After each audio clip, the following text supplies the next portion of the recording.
যে 4-5টা বেসিক আমাদের তরফ থেকে প্রশ্ন রাখা হয়েছে যে এতদিন পরেও 2025-এ আমরা এসে কেন আমাদের ডিজিটাইজড ভোটার লিস্ট দেওয়া হবে না, কেন জোর জবরদস্তি এসআইআর করা হবে, বিশেষ করে অপোজিশন রুল যে স্টেটগুলো রয়েছে যেখানে বিরোধী রাজনৈতিক দলগুলো ক্ষমতায় রয়েছে। এবং আমি ইলেকশন কমিশনের কথা যদি ঠিক ধরেই নিই যে ভোটার লিস্ট বা ইলেকটোরাল রোলে অনিয়ম বা গরমিল রয়েছে, আমি তর্কের খাতিরে ধরে নিচ্ছি যে তারা ঠিক বলছে, তাহলে প্রথম ধাপ কী হওয়া উচিত যে এই ইলেকটোরাল রোল বা এই ভোটার লিস্টের বেসিসে যারা নির্বাচিত হয়েছে এবং যে সদ্য সমাপ্ত 1 বছর আগেকার লোকসভা নির্বাচন এই ভোটার লিস্টের বেসিসে হয়েছে, এই ভোটার লিস্টের বেসিসে দেশের প্রধানমন্ত্রী নির্বাচিত হয়েছে, এই ভোটার লিস্ট যেখানে ইলেকশন কমিশন বলছে ভুল অনিয়ম গরমিল রয়েছে, এই ভোটার লিস্টের বেসিসে দেশে সরকার তৈরি হয়েছে, প্রধানমন্ত্রী থেকে স্বরাষ্ট্রমন্ত্রী থেকে প্রতিরক্ষা মন্ত্রী থেকে সবাই হয়েছে। পুরো ইউনিয়ন গভর্নমেন্টকে রিজাইন করা উচিত। এবং আমাদের রাজ্যের মুখ্যমন্ত্রী দলের সভানেত্রী মমতা ব্যানার্জি 27শে ফেব্রুয়ারি নেতাজি ইন্ডোর স্টেডিয়ামে প্রথম এটা ধরেছিলেন যে এক ব্যক্তির একই এপিক নাম্বারে গুজরাটের ভোটার লিস্টে নাম রয়েছে, আবার উত্তরপ্রদেশে রয়েছে, আবার বাংলায় রয়েছে। কংগ্রেসের তরফ থেকে যে সাংবাদিক বৈঠকটা করা হয়েছে সেখানে স্পষ্টত দেখানো হয়েছে যে একই ব্যক্তি একই দিনে একবার বারাণসীতে ভোট করছে, একবার কর্ণাটকায় গিয়ে ভোট করছে। একই এপিক নাম্বারে একই নামে 5 জন 7 জন 10 জন করে ভোটার 10টা আলাদা পোলিং স্টেশনে তিনি ভোটাধিকার প্রয়োগ করেছেন। আর এই ডেটা তো তৃণমূলের বা কংগ্রেসের নয় বা অন্য রাজনৈতিক দলের নয়, এটা নির্বাচন কমিশনের ডেটা। তো এই উত্তরগুলো কে দেবে? আর নির্বাচন কমিশনের উপর যদি প্রশ্ন ওঠে বিজেপি ডিফেন্ড করবে কেন? বিজেপির দায় কি? নির্বাচন কমিশন তো নিরপেক্ষ। তথাকথিতভাবে যদি তারা এতটাই নিরপেক্ষ থাকে তারা সব এমপিদের সাথে বসবে। এই এমপিগুলো তো বানের জলে ভেসে আসেনি, নির্বাচন কমিশনার মনোনীত, আমরা নির্বাচিত। আমাদের 20 লাখ 22 লাখ 25 লাখ মানুষ ভোট দিয়ে তাদের ভোটাধিকার প্রয়োগ করে আমাদের নির্বাচিত করেছে। আর ইলেকশন কমিশনকে প্রতিনিধি করে সরকার পাঠিয়েছে তাদের হয়ে কাজ করার জন্য।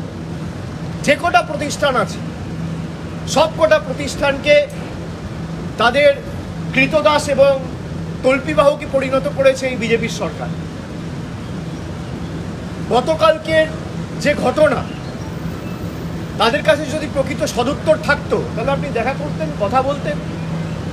আপনি কথা বলেননি, আপনি উল্টে সব সাংসদদের ডিটেন করে পুলিশ স্টেশনে নিয়ে গিয়ে বসিয়ে রেখেছে। মহিলাদের উপর অত্যাচার করেছে, পুলিশ লাঠিচার্জ করেছে, চুলের মুঠি ধরে মহিলাদের টানতে টানতে হ্যাঁচড়াতে হ্যাঁচড়াতে নিয়ে গেছে।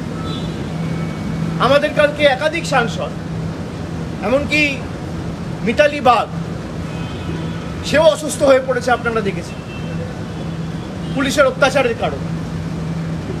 জোর জবরদস্তি তারা দেশটাকে নিজেদের সম্পত্তি ভেবে সব প্রতিষ্ঠানগুলোকে নিজেদের রাজনৈতিক স্বার্থে কাজে লাগিয়ে এখন মানুষের ভোটাধিকারটুকুও কেড়ে নিতে চাইছে।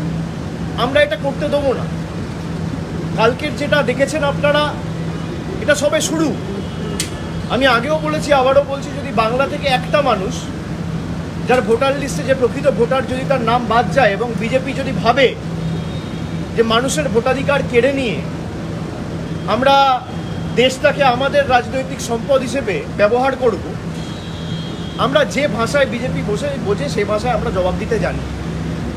বাংলার একটা মানুষের যদি ভোটাধিকার কাড়ে তাহলে 1 লক্ষ মানুষ নিয়ে নির্বাচন কমিশন ঘিরব। বিজেপির কোনো নেতা বাঁচাবে না। বিজেপি ভালো করে জানে যে বৈমাতৃসুলভ আচরণ বাংলার মানুষের প্রতি, বিশেষ করে গত 4.5 বছরে নির্বাচনে হেরে যাওয়ার পর বাংলার মানুষের প্রতি তারা করেছে, টাকা বন্ধ থেকে শুরু করে বাংলার মানুষকে বিভিন্নভাবে ব্যঙ্গ বিদ্রুপ করে বাংলাদেশি বলা, বাংলার মানুষ যদি ভোটাধিকার প্রয়োগ করার সুযোগ পায় এদের জামানত বাজেয়াপ্ত হবে। সুতরাং তারা আগে থেকে প্রস্তুতি নিচ্ছে। আমি ইলেকশন কমিশনকে বলবো যে সবাই বলছে আপনারা ভুল, বিরোধী পার্টি। আমি ধরে নিলাম তর্কের খাতিরে আপনারা ঠিক।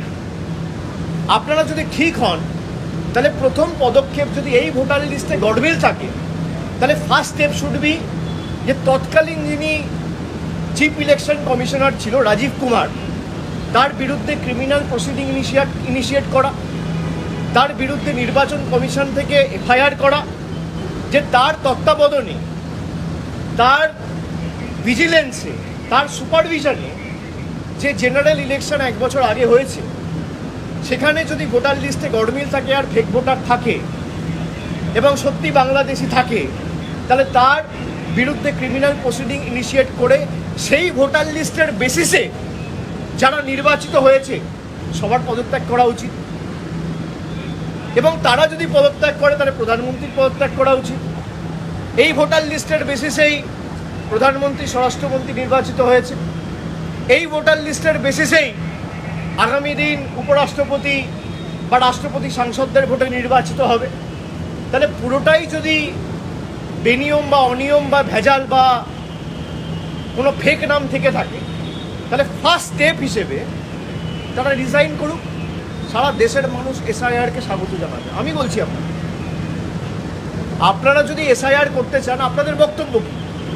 যে এই ইলেকটোরাল রোলে অনিয়ম রয়েছে, আমরা এসআইআর করতে চাই। আরে এই ইলেকটোরাল রোলের বেসিসেই তো 6 মাস আগে মহারাষ্ট্রে নির্বাচন হয়েছে, আপনার ঝাড়খণ্ডে নির্বাচন হয়েছে, আপনার হরিয়ানায় নির্বাচন হয়েছে। এই ইলেকটোরাল রোলের বেসিসেই তো 2-4টে রাজ্যে বিজেপি সরকার ক্ষমতায় এসছে 6 মাস আগে পর্যন্ত।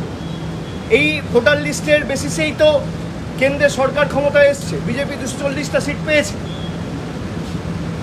তা যারা এই ভোটার লিস্টের বেসিসে নির্বাচন করে, আমি আমার কথাও বলছি, বিজেপি শুরু করুক না, আমরা সবাই ডিজাইন করুক, কোনো অসুবিধা নেই। লোকসভা ডিসলভ করে দেওয়া হোক, লোকসভা ডিসলভ করে সারা দেশে এসআইআর হোক, তারপর ফ্রেশ ইলেকশন হোক। কেউ তো বারণ করেনি। ভাই, আপনি নির্বাচিত হয়েছেন, আপনার ভোটার লিস্টে গডমিল নেই। আমি নির্বাচিত হয়েছি, আমার ভোটার লিস্টে গডমিল রয়েছে। কি সুন্দর! এ তো হতে পারে না। একই যাত্রায় পৃথক ফল, এ তো হতে পারে না। আপনারা দৃষ্টান্ত স্থাপন করুন না। এত আপনারা সততার কথা বলেন, গণতন্ত্রের কথা বলেন, আপনারা ভারতবর্ষের উজ্জ্বল ভবিষ্যতের কথা বলেন। তো বিজেপির নেতাদের বলবো বা এনডিএ শরিক যারা আছে তাদেরকে বলবো, আপনারা শুরু করুন। তৃণমূলের যত জনপ্রতিনিধি